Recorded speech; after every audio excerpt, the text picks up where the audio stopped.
Después del almuerzo. Julio Cortázar. Después del almuerzo, yo hubiera querido quedarme en mi cuarto leyendo, pero papá y mamá vinieron casi enseguida a decirme que esa tarde tenía que llevarlo de paseo. Lo primero que contesté fue que no, que lo llevara otro, que por favor me dejaran estudiar en mi cuarto. Iba a decirles otras cosas, explicarles por qué no me gustaba tener que salir con él. Pero papá dio un paso adelante y se puso a mirarme en esa forma que no puedo resistir. Me clava los ojos y yo siento que se me van entrando cada vez más hondo en la cara, hasta que estoy a punto de gritar y tengo que darme vuelta y contestar que sí, que claro, enseguida. Mamá en esos casos no dice nada y no me mira, pero se queda un poco atrás con las dos manos juntas, y yo le veo el pelo gris que le cae sobre la frente, y tengo que darme vuelta y contestar que sí, que claro, enseguida. Entonces se fueron sin decir nada más, y yo empecé a vestirme, con el único consuelo de que iba a estrenar unos zapatos amarillos que brillaban y brillaban. Cuando salí de mi cuarto eran las 2, y tía Encarnación dijo que podía ir a buscarlo a la pieza del fondo, donde siempre le gusta meterse por la tarde. Tía Encarnación debía darse cuenta de que yo estaba desesperado por tener que salir con él, porque me pasó la mano por la cabeza y después se agachó y me dio un beso en la frente. Sentí que me ponía algo en el bolsillo. Para que te compres alguna cosa, me dijo al oído, y no te olvides de darle un poco. Es preferible. Yo la besé en la mejilla, más contento, y pasé delante de la puerta de la sala donde estaban papá y mamá jugando a las damas. Creo que les dije hasta luego, alguna cosa así. Y después saqué el billete de 5 pesos para alisarlo bien y guardarlo en mi cartera, donde ya había otro billete de 1 peso y monedas. Lo encontré en un rincón del cuarto. Lo agarré lo mejor que pude y salimos por el patio hasta la puerta que daba al jardín de adelante. 1 o 2 veces sentí la tentación de soltarlo, volver adentro y decirles a papá y mamá que él no quería venir conmigo, pero estaba seguro de que acabarían por traerlo y obligarme a ir con él hasta la puerta de la calle. Nunca me habían pedido que lo llevara al centro. Era injusto que me pidieran, porque sabían muy bien que la única vez que me habían obligado a pasearlo por la vereda había ocurrido esa cosa horrible con el gato de los Álvarez. Me parecía estar viendo todavía la cara del vigilante hablando con papá en la puerta, y después papá sirviendo 2 vasos de caña, y mamá llorando en su cuarto. Era injusto que me lo pidieran. Por la mañana había llovido, y las veredas de Buenos Aires están cada vez más rotas. Apenas se puede andar sin meter los pies en algún charco.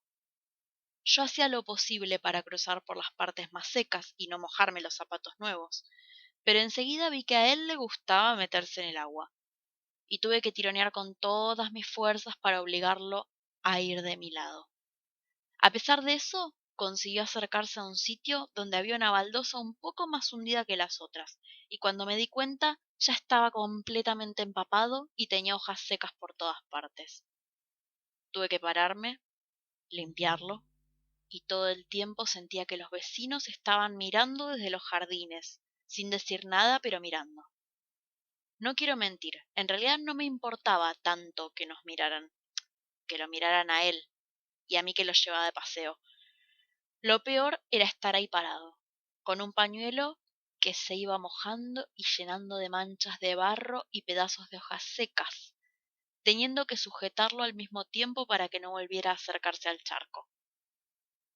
Además, yo estoy acostumbrado a andar por las calles con las manos en los bolsillos del pantalón, silbando o mascando chicle, o leyendo las historietas mientras con la parte de abajo de los ojos voy adivinando las baldosas de las veredas que conozco perfectamente desde mi casa hasta el tranvía, de modo que sé cuándo paso delante de la casa de la tita o cuándo voy a llegar a la esquina de Carabobo.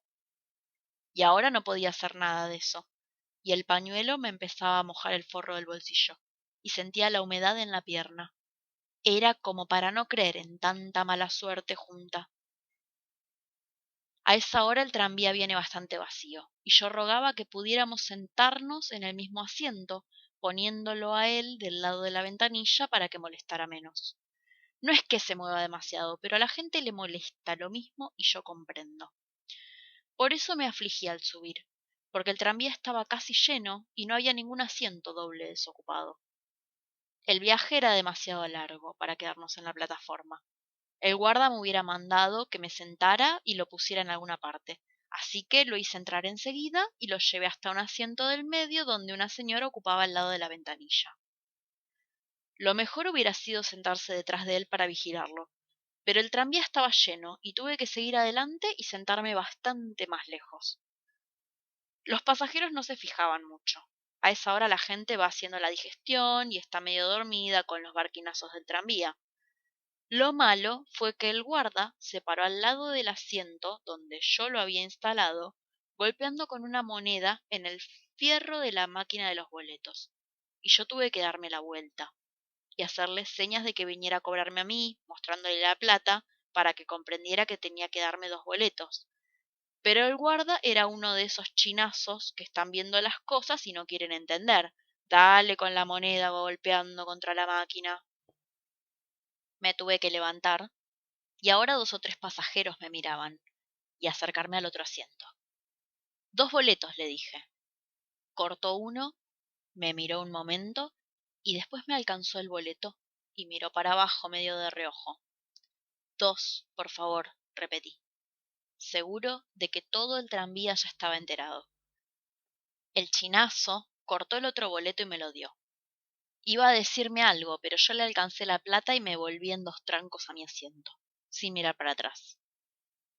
Lo peor era que a cada momento tenía que darme vuelta para ver si seguía quieto en el asiento de atrás, y con eso iba llamando la atención de algunos pasajeros.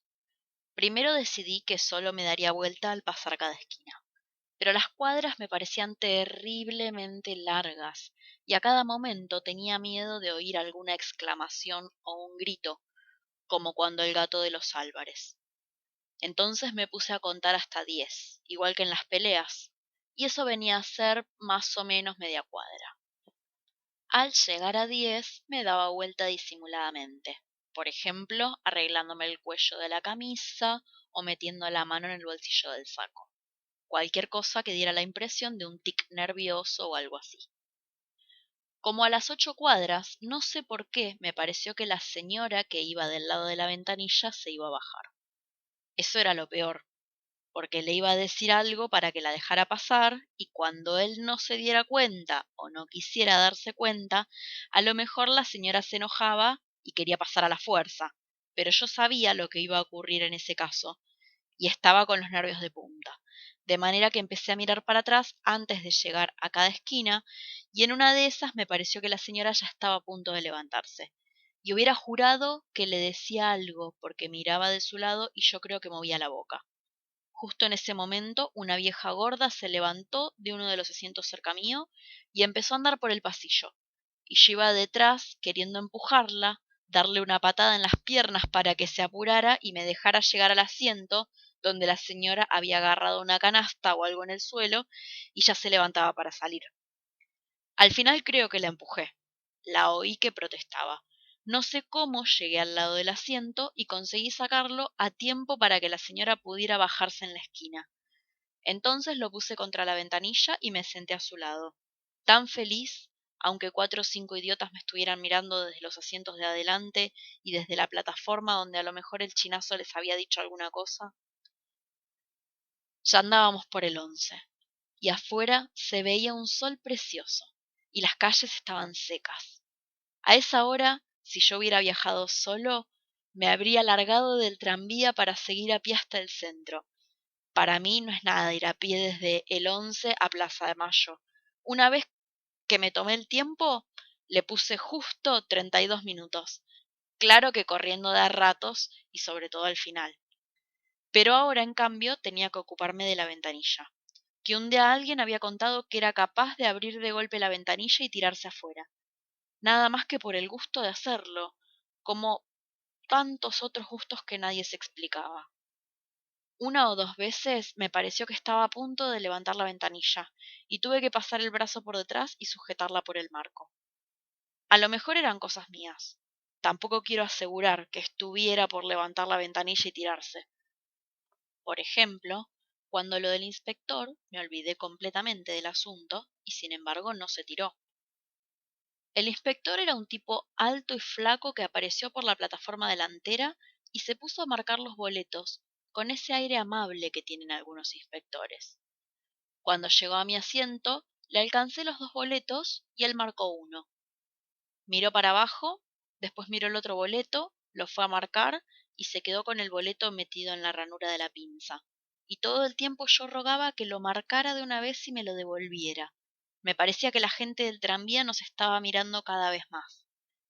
Al final lo marcó encogiéndose de hombros, me devolvió los dos boletos y en la plataforma de atrás oí que alguien soltaba una carcajada. Pero naturalmente no quise darme vuelta. Volví a pasar el brazo y sujeté la ventanilla, haciendo como que no veía más al inspector y a todos los otros. En Sarmiento y Libertad se empezó a bajar la gente, y cuando llegamos a Florida ya no había casi nadie. Esperé hasta San Martín y lo hice salir por la plataforma delantera, porque no quería pasar al lado del chinazo que a lo mejor me decía alguna cosa. A mí me gusta mucho la Plaza de Mayo. Cuando me hablan del centro, pienso enseguida en la Plaza de Mayo. Me gusta por las palomas, por la casa de gobierno y porque trae tantos recuerdos de historia, de las bombas que cayeron cuando hubo revolución y los caudillos que habían dicho que iban a atar sus caballos en la pirámide. Hay maniceros y tipos que venden cosas. Enseguida se encuentra un banco vacío y si uno quiere, puede seguir un poco más allá y al rato llega al puerto y ve los barcos y los guinches. Por eso pensé que lo mejor era llevarlo a la Plaza de Mayo, lejos de los autos y los colectivos, y sentarnos un rato ahí hasta que fuera hora de ir volviendo a casa. Pero cuando bajamos del tranvía y empezamos a andar por San Martín, sentí como un mareo. De golpe me daba cuenta de que me había cansado terriblemente. Casi una hora de viaje y todo el tiempo teniendo que mirar hacia atrás, hacerme el que no veía que nos estaban mirando. Y después el guarda con los boletos, y la señora que se iba a bajar, y el inspector. Me hubiera gustado tanto poder entrar en una lechería y pedir un helado o un vaso de leche, pero estaba seguro de que no iba a poder, que me iba a arrepentir si lo hacía entrar a un local cualquiera, donde la gente estaría sentada y tendría más tiempo para mirarnos. En la calle la gente se cruza y cada uno sigue viaje, sobre todo en San Martín, que está lleno de bancos y oficinas y todo el mundo anda apurado con portafolios debajo del brazo. Así que seguimos hasta la esquina de Cangallo. Y entonces, cuando íbamos pasando delante de las vidrieras de Peuser que estaban llenas de tinteros y cosas preciosas, sentí que él no quería seguir. Se hacía cada vez más pesado y más que yo tiraba tratando de no llamar la atención, casi no podía caminar y al final tuve que pararme delante de la última vidriera, haciéndome el que miraba los juegos de escritorio repujados en cuero. A lo mejor estaba un poco cansado, a lo mejor no era un capricho. Total, estar ahí parados no tenía nada de malo. Pero igual no me gustaba, porque la gente que pasaba tenía más tiempo para fijarse y dos o tres veces me di cuenta de que alguien le hacía algún comentario a otro o se pegaban con el codo para llamarse la atención. Al final no pude más y lo agarré otra vez, haciéndome el que caminaba con naturalidad. Pero cada paso me costaba como en esos sueños en que uno tiene unos zapatos que pesan toneladas y apenas puede despegarse del suelo. A la larga conseguí que se le pasara el capricho de quedarse ahí parado, y seguimos por San Martín hasta la esquina de la Plaza de Mayo. Ahora la cosa era cruzar, porque a él no le gusta cruzar una calle. Es capaz de abrir la ventanilla del tranvía y tirarse, pero no le gusta cruzar la calle. Lo malo es que para llegar a la Plaza de Mayo hay que cruzar siempre alguna calle con mucho tráfico. En Cangallo y Bartolomé Mitre no había sido tan difícil, pero ahora yo estaba a punto de renunciar. Me pesaba terriblemente en la mano, y dos veces el tráfico se paró, y los que estaban a nuestro lado en el cordón de la vereda empezaron a cruzar la calle. Me di cuenta de que no íbamos a poder llegar al otro lado porque se plantaría justo en la mitad, y entonces preferí seguir esperando hasta que se decidiera. Y claro, el del puesto de revistas de la esquina ya estaba mirando cada vez más, y le decía algo a un pibe de mi edad que hacía muecas, y le contestaba qué sé yo, y los autos seguían pasando, y se paraban y volvían a pasar, y nosotros ahí plantados. En una de esas se iba a acercar el vigilante. Eso era lo peor que nos podía suceder, porque los vigilantes son muy buenos, y por eso meten la pata. Se ponen a hacer preguntas, averiguan si uno anda perdido, y de golpe a él le puede dar uno de sus caprichos y yo no sé en lo que termina la cosa. Cuanto más pensaba, más me afligía, y al final tuve miedo de veras, casi como las ganas de vomitar, lo juro. Y en un momento en que paró el tráfico, lo agarré bien y cerré los ojos y tiré para adelante doblándome casi en dos. Y cuando estuvimos en la plaza lo solté. Seguí dando unos pasos solo y después volví para atrás y hubiera querido que se muriera. Que ya estuviera muerto. O que papá y mamá estuvieran muertos. Y yo también, al fin y al cabo. Que todos estuvieran muertos y enterrados, menos tía Encarnación. Pero esas cosas se pasan enseguida. Vimos que había un banco muy lindo, completamente vacío, y yo lo sujeté sin tironearlo, y fuimos a ponernos en ese banco y a mirar las palomas, que por suerte no se dejan acabar como los gatos. Compré manices y caramelos. Le fui dando de las dos cosas, y estábamos bastante bien con ese sol que hay por la tarde en la Plaza de Mayo y la gente que va de un lado al otro. Yo no sé en qué momento me vino la idea de abandonarlo ahí. Lo único que me acuerdo es que estaba pelándole un maní y pensando al mismo tiempo que si me hacía el que iba a tirarles algo a las palomas que andaban más lejos, sería facilísimo dar la vuelta a la pirámide y perderlo de vista. Me parece que en ese momento no pensaba en volver a casa ni en la cara de papá y mamá, porque si lo hubiera pensado no habría hecho esa pavada. Debe ser muy difícil abarcar todo al mismo tiempo como hacen los sabios y los historiadores. Yo pensé solamente que lo podía abandonar ahí y andar solo por el centro, con las manos en los bolsillos, y comprarme una revista o entrar a tomar un helado en alguna parte antes de volver a casa. Le seguí dando manices un rato, pero ya estaba decidido, y en una de esas me hice el que me levantaba para estirar las piernas y vi que no le importaba si seguía a su lado o me iba a darle manices a las palomas. Les empecé a tirar lo que me quedaba y las palomas me andaban por todos lados hasta que se me acabó el maní y se cansaron. Desde la otra punta de la plaza apenas se veía el banco. Fue cosa de un momento cruzar a la Casa Rosada, donde siempre hay dos granaderos de guardia, y por el costado me largué hasta el Paseo Colón, esa calle donde mamá dice que no deben ir los niños solos. Ya por costumbre me daba vuelta a cada momento, pero era imposible que me siguiera. Lo más que quería estar haciendo sería revolcarse alrededor del banco hasta que se acercara alguna señora de la beneficencia o algún vigilante. No me acuerdo muy bien de lo que pasó en ese rato en que yo andaba por el Paseo Colón, que es una avenida como cualquier otra. En una de esas yo estaba sentado en una vidriera baja de una casa de importaciones y exportaciones, y entonces me empezó a doler el estómago. No como cuando uno tiene que ir enseguida al baño, era más arriba, en el estómago verdadero, como si se me retorciera poco a poco. Y yo quería respirar y me costaba. Entonces tenía que quedarme quieto y esperar que se pasara el calambre. Y delante de mí se veía como una mancha verde y puntitos que bailaban. Y la cara de papá. Al final era solamente la cara de papá, porque yo había cerrado los ojos, me parece, y en medio de la mancha verde estaba la cara de papá. Al rato pude respirar mejor, y unos muchachos me miraron un momento, y uno le dijo al otro que yo estaba descompuesto, pero yo moví la cabeza y le dije que no era nada, que siempre me daban calambres, pero se me pasaban enseguida. Uno dijo que si yo quería que fuera a buscar un vaso de agua, y el otro me aconsejó que me secara la frente porque estaba sudando. Yo me sonreí y dije que ya estaba bien, y me puse a caminar para que se fueran y me dejaran solo.